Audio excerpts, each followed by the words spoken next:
Dilansir dari laman resmi zonajakarta.com, Indonesia sedang sumringah betul menyambut penerbangan perdana KF-21 Boramae. Nantinya KF-21 Boramae akan jadi penempur masa depan Indonesia untuk menggantikan F-16 rencananya.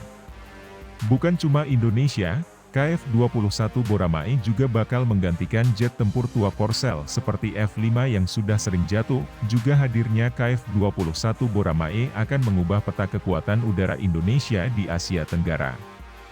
Saat ini Indonesia dan Korsel sedang melakukan perakitan kepada KF-21 Boramae. Di pabrik Sacheon KAI, 4 dari 6 prototipe unit 1 dan 4, single seater telah dirakit, dan unit 5 dan 6, double seat, sedang dalam proses perakitan. Unit 1 dan 2 juga dilengkapi dengan mesin. Nampak pula pada prototipe bernomor ekor 003 dicat warna Garuda merah putih yang menandakan ini miliki Indonesia. KF-21 Boramae nantinya akan digunakan Indonesia untuk melawan agresivitas J-20 Cina di Natuna Utara, namun Cina mengatakan mereka siap melawan KF-21 Boramae dengan J-20 miliknya. J-20 melakukan misi tempur di luar jangkauan visual BVR dan memainkan peran penting dalam pertempuran udara. Kami membentuk kemampuan terbaik dari J-20 yang tak akan diinginkan dihadapi oleh lawan, misi mereka tak akan pernah selesai di hadapan MiG Dragon, tambahnya. J-20 juga digunakan untuk mematahkan semangat tempur lawannya. J-20 sangat andal, ia akan bergabung dalam skadron tempur dan unsur militer Cina lainnya, kapanpun dimanapun, ujar pengamat militer Cina, Wei Dongsu. Pembuatan KF-21 Boramae sendiri tidak mudah. Indonesia dan Korea Selatan berjuang mendapatkan teknologi KF-21 Boramae hingga membujuk Lockheed Martin. Departemen Luar Negeri Amerika Serikat, yang mengawasi pemberian lisensi ekspor, memberikan izin kepada Lockheed Martin untuk menyerahkan 21 teknologi yang dibutuhkan untuk proyek KFX, kata seorang pejabat di Defense Acquisition Program Administration. Dikutip dari Korea Jungang Daily. Setelah mendapat teknologi ini, Korsel lantas mengadakan pembicaraan dengan Amerika Serikat. Setelah pemberian lisensi ekspor, Kementerian Pertahanan Korea, Kementerian Luar Negeri dan pejabat dapat mengadakan negosiasi lebih lanjut dengan perunding Amerika Serikat, ujar Jungang Daily. Namun 4 teknologi inti lainnya Amerika Serikat tak mau memberikan seperti misalnya radar AESA yang akhirnya dibuat sendiri oleh Korsel. Pada Agustus 2020, Hanwha System mengejutkan pengembang penerbangan di Amerika Serikat dan Israel dengan mengumumkan bahwa mereka telah berhasil mengembangkan radar AESA sendiri yang terdiri dari sekitar 1.000 modul transceiver, lapor Kokbang Dema.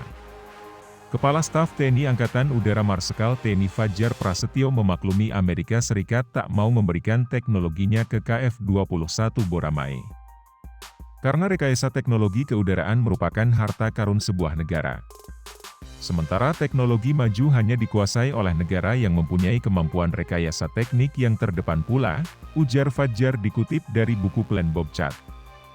Mau dibayar mahal sekalipun pemilik teknologi tak mau memberikannya ke negara lain kecuali ada kesepakatan strategis yang membarenginya. Teknologi maju tersebut di atas tentunya tidak dapat didistribusikan kepada negara lain walau dibayar dengan mahal sekalipun. Negara pemilik teknologi tersebut menemukan atau mengembangkan teknologi tersebut untuk tujuan politik sebagai alasan utamanya, karena dijamin canggih. Negara tetangga Indonesia, Malaysia rupanya juga kepincut memiliki KF-21 Boramae. Apalagi harga per unit KF-21 Boramae cuma $60 juta Amerika Serikat. Panglima Tentara Udara Diraja Malaysia, Jenderal Tan Sri Akbar Abdul Samad ketika ditanyai mengenai KF-21 Boramae dirinya tak menolak bila jet tempur itu canggih. Dalam sebuah wawancara dengan majalah pertahanan Asia Defense Journal, Panglima Tentara Udara Diraja Malaysia Jenderal Tan Sri Akbar Abdul Samad ditanyai mengenai kemungkinan Malaysia membeli KF-21 Boramae Indonesia, lapor Defense Security Asia.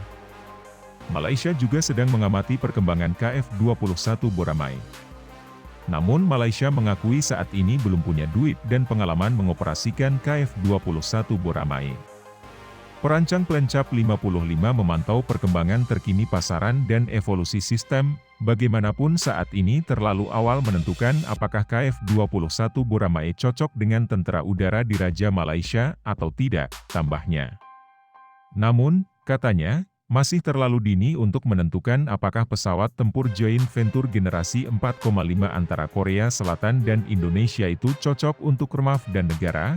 Defense Security Asia sendiri menilai Malaysia memang harus memiliki jet tempur generasi kelima macam F-35 atau minimal KF-21 Boramae.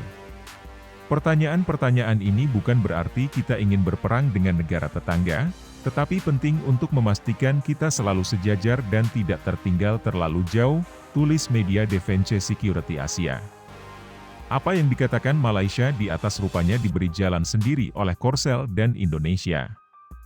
Ya, Malaysia diberi kesempatan memiliki KF-21 Boramae karena pada saat peluncurannya April 2021, KAI menargetkan beberapa negara menjadi pembeli potensial. Dikutip dari Aviaci Online, Korsel menargetkan negara macam Kolombia, Qatar, Turki, Peru dan Malaysia untuk membeli KF-21 Boramae. Saat peluncuran itu terpampang bendera Malaysia, Peru dan lainnya di tubuh KF-21 Boramae sebagai bentuk promosi instan. Bukan kebetulan bahwa, selama peluncurannya, jet tempur KF-21 dicat dengan bendera negara-negara seperti Kolombia, Qatar, Turki, Peru dan Malaysia, lapor Aviaci Online.